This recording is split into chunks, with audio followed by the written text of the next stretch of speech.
Okay, thank you. Good morning, everybody. Welcome to our first 2024 town hall. We are excited to have Department of Commerce here again. This time we are going to talk about what I think is a really positive thing, which is money available for planning. And I know a bunch of you are really interested in this topic and figuring out how to encourage zoning reforms in your community to work on the issues that we talked about ad nauseum. And I mean that in a totally positive way in the last legislative session. So without further ado, I'm going to introduce Danny Arps from Department of Commerce. She is a planner and she's going to give you all the deets about this new program. Galen, the Community Development Division Administrator, is also here with her. Tori, paralegal with Department of Commerce, is here. I think that's all of you, right, from Commerce? I don't want to miss anybody. I'm on as well, Kelly, but John Simmons, attorney with the Department of Commerce. Perfect. But Tori Hiding in the and Danny background. the lead here. Yeah, no worries. Thanks. Thank you. So I just wanted to mention that Leandra has you all on mute.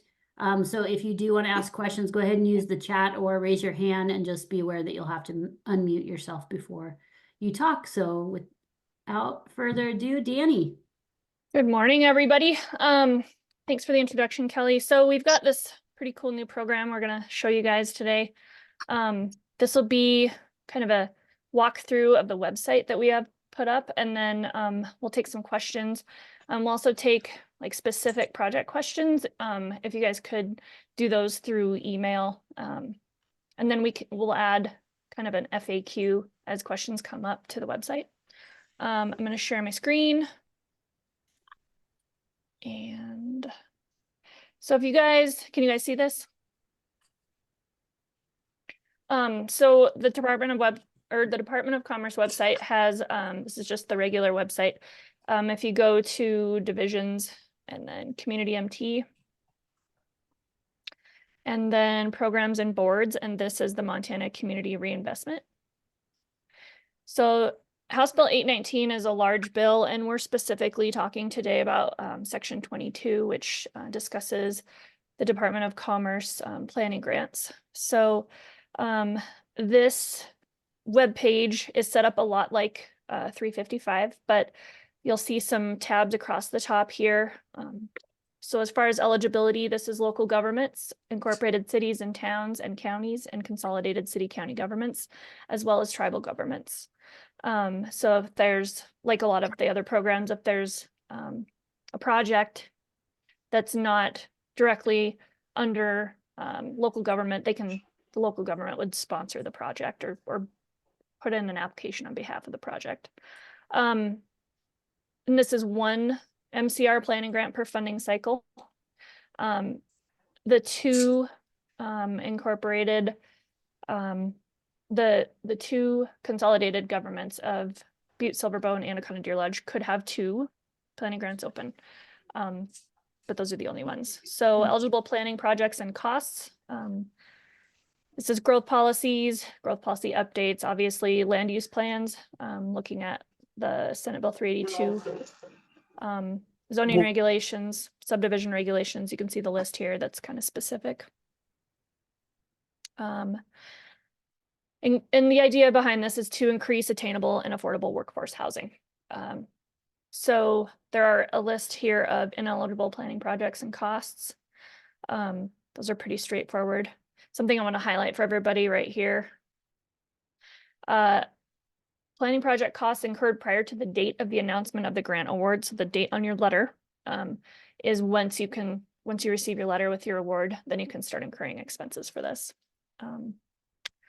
There's a section on grant administration here, and these all have like a drop down that has a little bit of like extra explanation, how to document your in-kind reporting requirements. So all of these you'll find on the first page of that website. They're also on the subsequent tabs. And so I'll go back up to the next tab. Hopefully I'm not going too fast for everybody here, but we've got there's two different PDFs going on. So there's the guidelines and application as one PDF. And what this is, it is 18 pages long, but it goes through the entire program for the planning grants and then kind of breaks everything out. And the application is at the end of this. So, Can you just slow down your scroll yep. a little bit? Thanks. The application itself is at the end of this. So ideally, we wouldn't have people submit the guidelines with the application as one big giant PDF, because that's just kind of like a huge bit of information to have. But I believe it's down towards the end here. It's the last like several pages. So the application itself, there's a certification, applicant information, contact summary. The required documentation, some of these are using the exhibits that are attached at the end of the application here, and then additional letters. And I want to stress the importance of letters of commitment. Get your community involved and be creative. Go out and talk to folks about the project you want to work on, and reading letters of support from communities. It's really neat to see how they do that outreach and go out and explain the need for projects and get the community behind them. Those are really great. So those are important. And then we've got this information right here, section E, planning activity proposal. So we want to see a little bit of data here about your community, about the growth, the housing. And sometimes it's hard to find this information. So if you go back to, sorry about that. Go back to the web page. Our census and economic data folks here at Commerce have created this dashboard, which is kind of cool. And this dashboard, you could essentially take a screenshot of this once you find your community and attach that in your PDF, or you can just fill those out in the application. Something to kind of keep in mind is that the data for counties and incorporated cities and city-county governments is a lot stronger than the data available for reservations and census designated places. So if you're including data for a tribal reservation or a census designated place, we understand that this is the best available data at the time. It's calculated a little bit differently, so that won't negatively affect your score, but it is something to just keep in mind that if you've got anecdotal data to support some of what's going on, if you have a reservation or a census designated place, include that as well, because sometimes that growth can be measured in a number of ways that people see locally. But anyway, this is kind of cool. It's really easy. You just select, what you are and which one you are here. And then, like I said, you could grab a screenshot of it. But this data we'll be maintaining this as well. And it's available on just underneath here, underneath the application. These grants are available in amounts up to $30,000. Can we just see if there are any questions? We've already kind of covered a lot, so I just want to pause and see if there's any questions from people who are watching. I'm not watching the chat, so if anybody is watching the chat. There's a comment in the chat saying housing markets often do not align with town, city, county lines, so we use commute shed analysis for workforce housing. Brett, do you want to expand on that at all? Sure.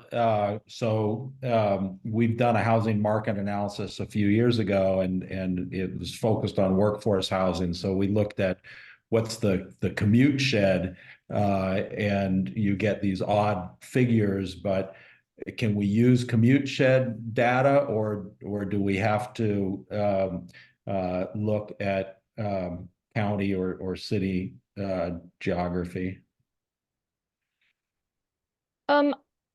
If you can, I would say if you could add it to the data that's in this dashboard, additional data, and then explain it in a narrative, why you're using it and why you think it's important, that would definitely help. I wouldn't use it instead of this data. I would use it in addition to. Yeah, I agree, Danny. Okay. So the award and match tab here, So applicants must provide a minimum financial match of 20% of the amount of the total cost of the project. Up to 50% of that match can be met by in-kind contributions. And those need to be documented. Additionally, CDBG funds can be used as a match. So this is the type of, these projects, obviously you guys all know by now, are pretty expensive. So this is a type of funding that can be used in addition to other funding sources to make a larger project happen. Essentially, it's cool to see when communities are creative and kind of bundle this money together with other money to get larger projects accomplished.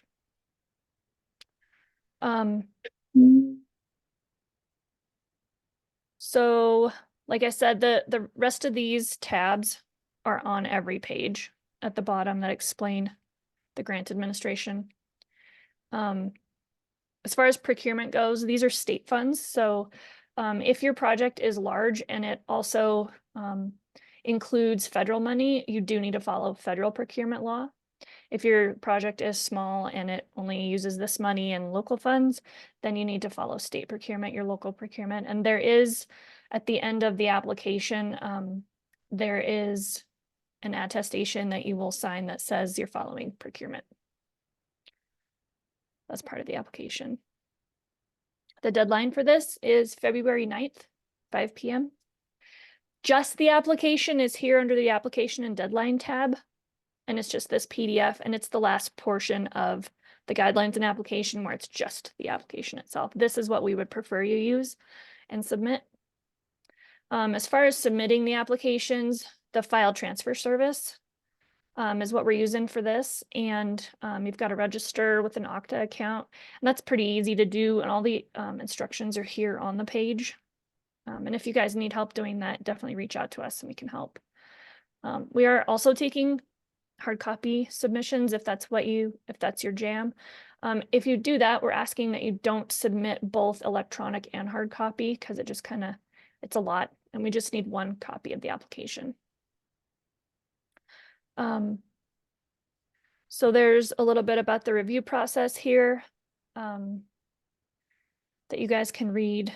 And if you've got questions about this stuff or anything on here, go ahead and reach out and let us know what those are. We'll post, like I said, an FAQ section later on the website. Hey, Danny, we website- have a quick question. Are admin fees an allowable expense? Galen, I'm going to refer to you on that. And I can speak to that if you'd like, Danny. Sure, I John. think under the guidelines, grant admin costs are specifically deemed ineligible, subject to a couple of minor exceptions. But if you take a look at the ineligible costs section of the guidelines, it'll walk you through that. Yeah. So down here.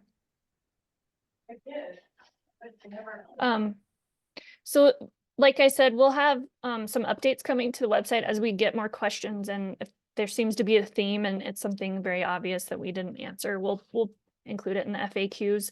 And when we do updates to the website, we can send out additional Gov deliveries, letting everybody know that we've updated the website with more information. This training today will be posted on this tab, probably next week, once we get it wrapped up. So I'm going to stop sharing my screen now. And taking a Question look on at chat. the deadline is February 9th, and then and maybe you scrolled through it really quick. I haven't read this yet, but what's the so then when do you go back and actually make awards? We will do the typical review process. Usually takes a couple of weeks.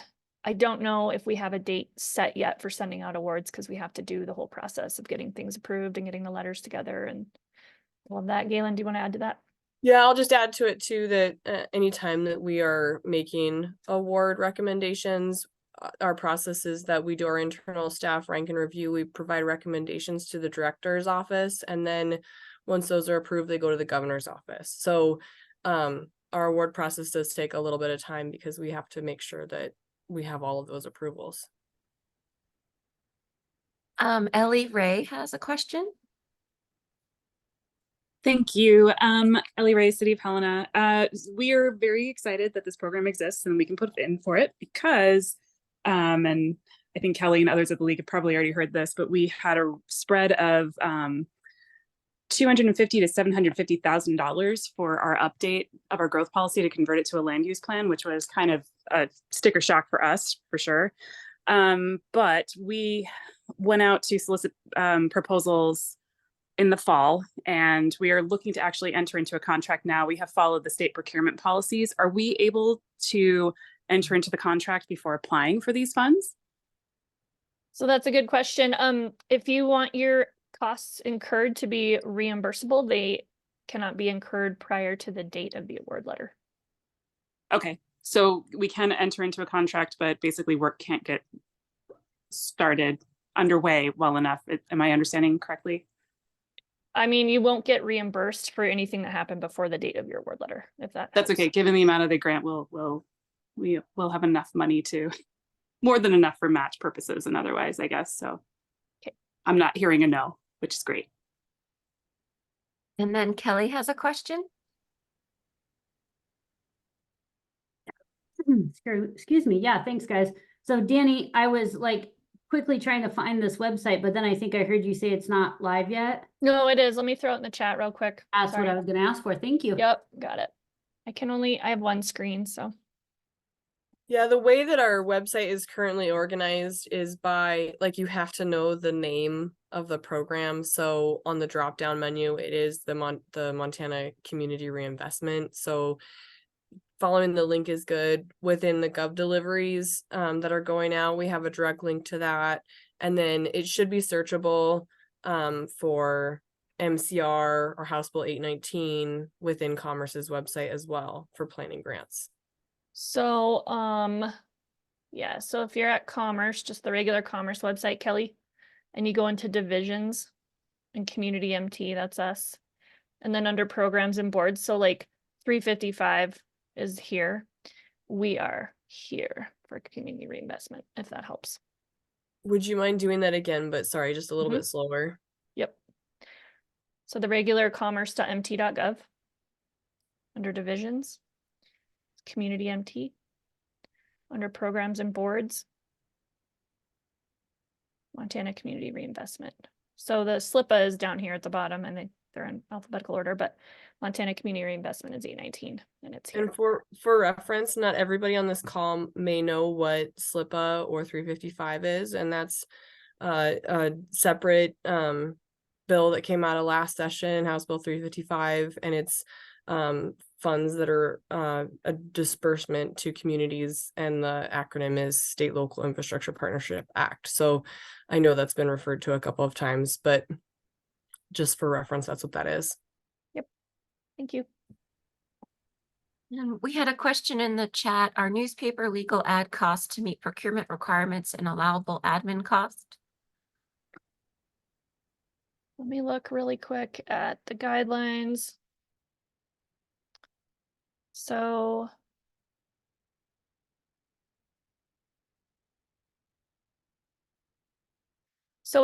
under ineligible planning projects and costs, grant administration and management expenses, with the exception of postage costs, in-state mileage costs, copying and printing costs associated with the administration of eligible planning grant activities.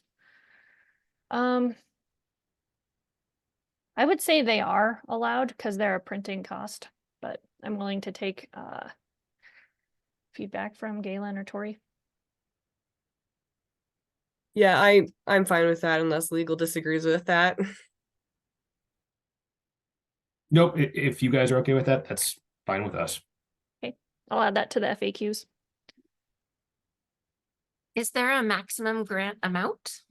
$30,000.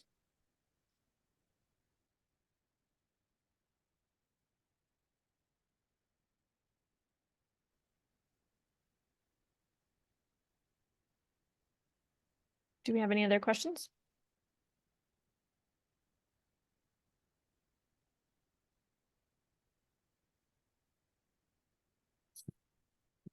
Danny, do you want to give folks the Sandra Jones is address raising that- her hand.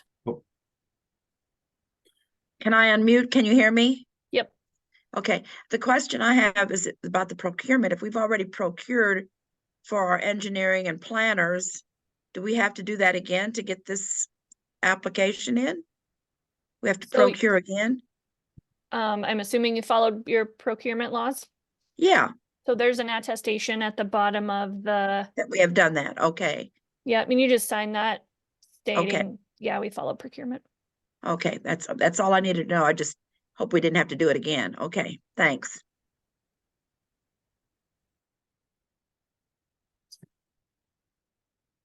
And Danny, if folks do have eligibility questions, there's an email address that they should send Yep. those to. Is that right? And Yeah. can you put the email address in the chat? Maybe that I would be will. helpful to folks.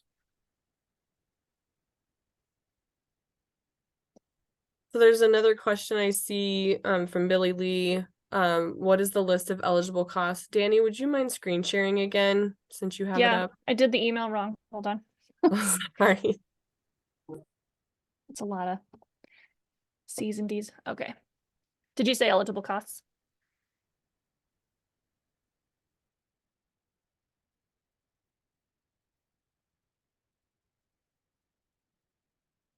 Galen, is this what you're talking about? Yeah, that's the list from the guidelines document. And then, so we can walk through this, but then also too, if there are project specific questions about eligibility, please definitely feel free to email Danny and I, and I'll plug my email into the chat as well, so that we can follow up directly with you one-on-one. Yeah, and if you guys want to go in here, and like the website is live now, so you can go in and look at these bulleted examples of eligible and ineligible planning projects and costs. I'll put my email in the chat as well. Oops. We have a question. Can you define brief narrative in section D? Yeah.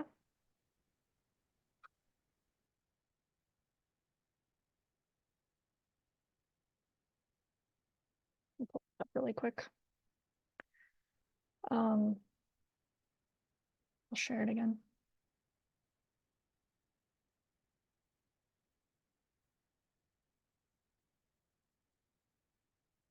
So brief narrative, just like a paragraph or two. So at the end of the application, we're going to hope for, at least a paragraph or something for each of these. So the explaining the implementation schedule, the project budget and justification narrative. So anytime you see the word narrative, just assume it means a paragraph or two, or however much you need, brief being the key word here. Waiver of match. If you're requesting a waiver of match, we need like a pretty good explanation of why. Not that it's impossible, but it helps us with that determination. Supporting documentation is helpful as well. And then the letters of commitment for the funding sources, for the government entity, and then the community support letters. Those will be at the end of the application. And the best, easiest way to do this would probably be to get all your documents together and put them in one PDF and then send them through the file transfer service. We have another question. Would CNAs on current workforce housing be eligible? Could you explain the question a little more, Carissa?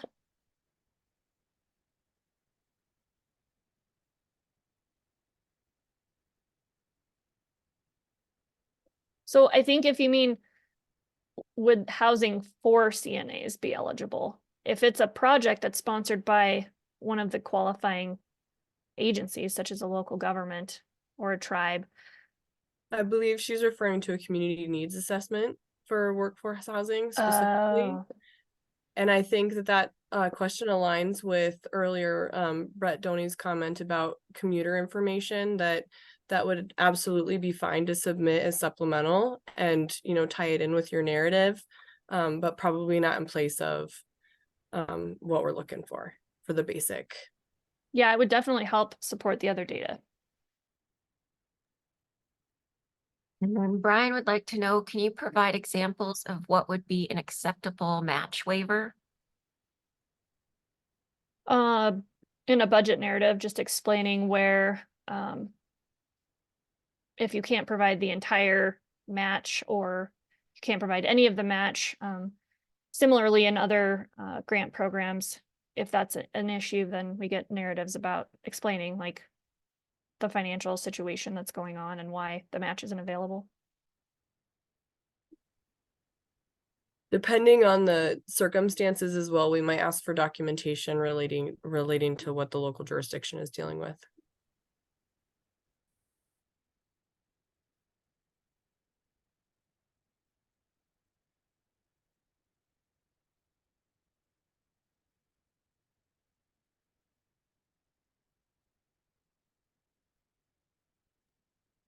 Kelly, your question, is there any type of prioritization of certain types of zoning reforms?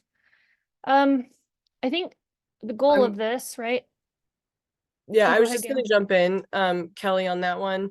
So the language, as you know, in section 22 is just really wide open. And so that's probably one that we're gonna have to think about, providing additional guidance or clarification on our fact sheet on our website as we work through that. But at this point, we have not prioritized different zoning reforms against one another. Yeah, thanks. It didn't look like it.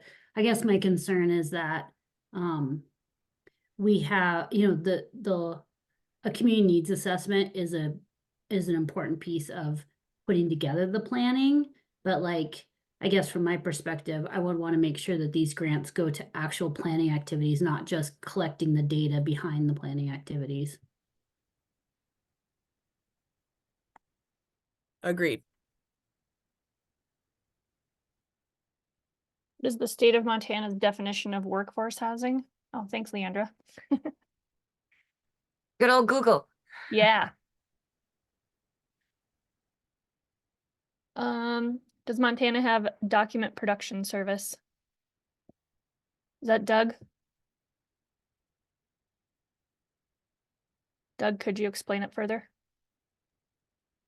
It is Doug, yes. I'm familiar with agencies, state and county, that oftentimes have their own document production services that local governments can use.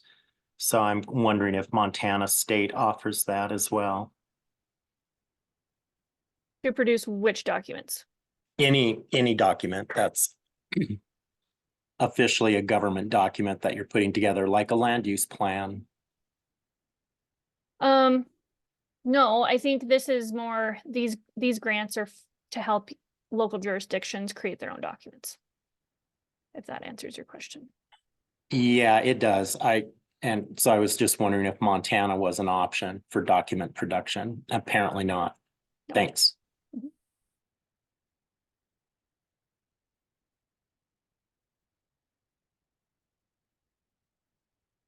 Tori, John, do you think I missed anything here? I don't think so, Danny. I think that the website is a great resource. Would encourage folks to take some time, read through those guidelines, read through the information on the website.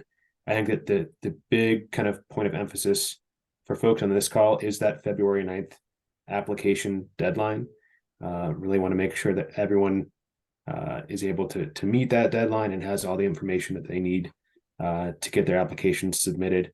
As Danny did say, if you have eligibility questions or other questions, please email us at that email address that Danny provided in the chat. Other than that, I think that was great, Danny. Appreciate the time you spent on this. Thanks, And John. then Sandra, I see you added another question. Great question. Is a plan for housing analysis the same as the land use plan? And the answer is no. Those are seen as different documents with different things that are being analyzed and outcomes. And I believe, Kelly, correct me if I'm wrong, but land use plan, you get pretty into it with Senate Bill 382 as far as kind of putting some sideboards on what a good land use plan will have in it. So Sandra, that might be a good resource, is just read through 382 a little bit as far as that goes. Yeah, and Mayor, we can talk as well. So I guess my only parting thought here is, Kelly, if you start to get a bunch of questions that you'd like to see us address in the FAQ section of this website, let me know what they are. Additionally, any of you have some questions you'd like to see in the FAQs, send us an email and we'll do our best to answer them as quickly as possible and get them up on the website. Yeah, Mark I would County. just add, oh, sorry. Oh, go ahead. This is Wyeth in Billings. I would just add on the same line with the housing. I mean, if you housing assessment, if you look 382 also because of the requirements now in there for the housing analysis, that's a great place to go and see if you want to do one of those and use some of this funds for it. It tells you a lot of what you have to do. So anyway, just another thing out of 382 to check. Thank you. I had one more question on the definition of workforce housing. Area median income, household, family. Is there more data on that or cite a reference? Was that a regulation or a law?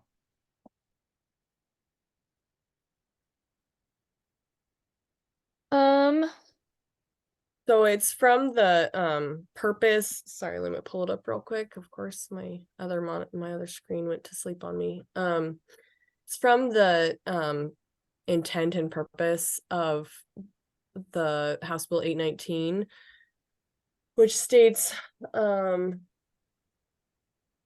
purpose of the bill is to begin to address housing needs and offer a regional community-based solution to creating affordable, attainable workforce housing infrastructure in the state. So that was the purpose of House Bill 819, a very large bill. And then this piece is only section 22.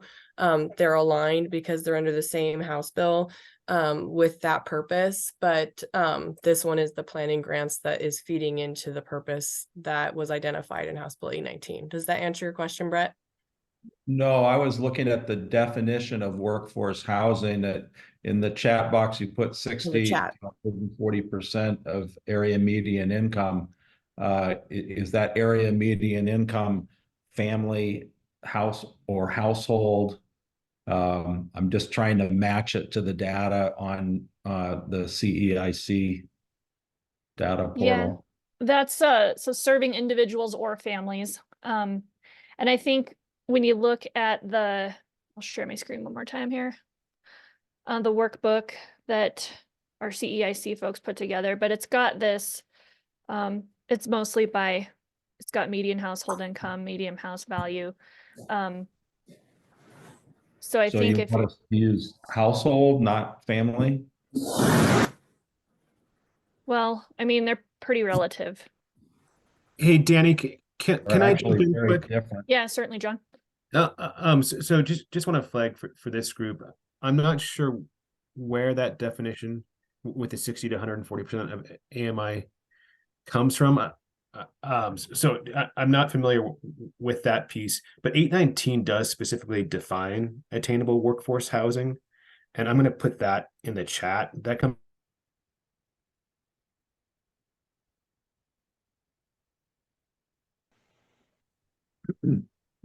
Hey, Danny, just so you know, the difference between family and household in Cascade County is 16,500 a year. So it's important that we all know what the state definition is. Okay, and John, what did you put in the chat here? Yes. So just wanted to include, this is the actual definition of attainable workforce housing from 819. That's from section 3 of 819. So I'm not sure where the other definition came from, but would, just encourage folks to look to that definition from 819. So household is the answer. Yeah, I mean, that's the definition from 819.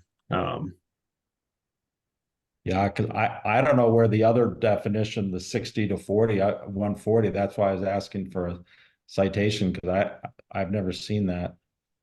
She said she got it from Google. I'm trying to find it.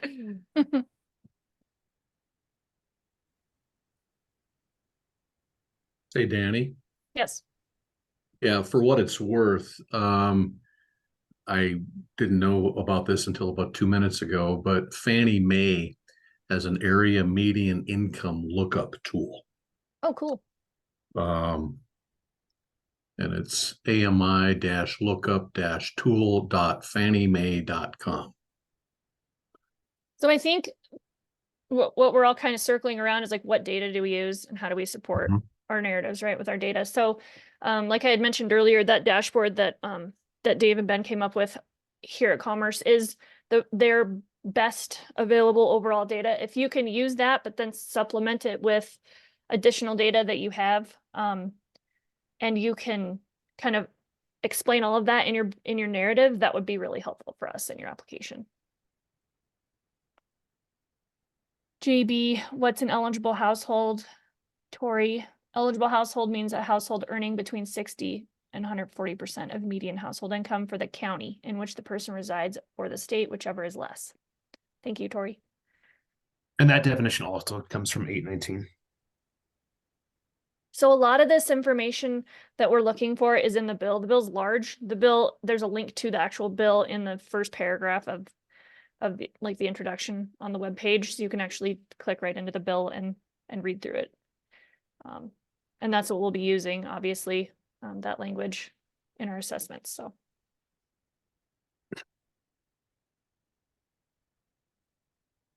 can't hear you, Tori.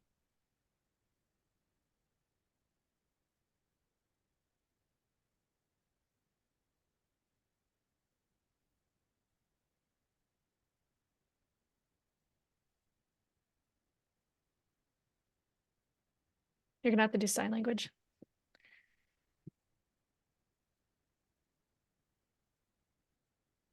Oh, Yeah, go ahead. Mar County. How are you going to prioritize the grants?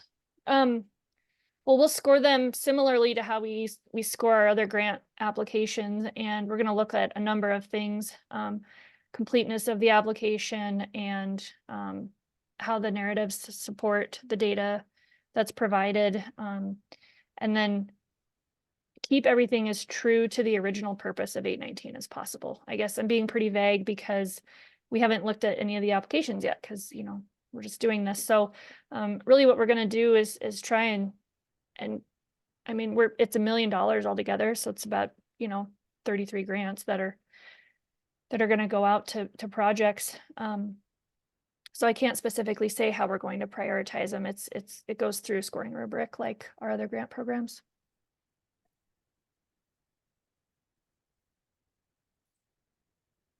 Thanks for including that link, JB.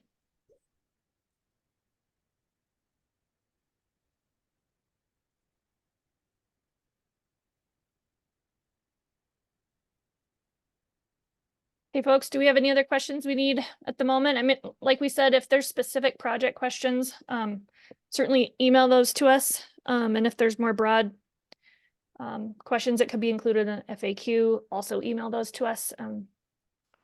We will do the best we can to get everything posted on the website as soon as possible. If we make changes to the website, as far as like adding FAQs or links or whatever, we'll send out more gov deliveries to let you guys know. Frequently check the website though. I mean, do some homework and read that bill pretty good and get familiar with it. And you guys who can use Kelly as a, as a resource as well, because she knows a lot of this stuff. Yeah, thank you. Yes, she does. Kelly's awesome. I'm just gonna say it right now. Okay, if we don't have anything else, you guys good? Get 20 minutes, 19 minutes of your morning back? Thank you So much. Certainly. You guys all have a great day. Thank you. Yo.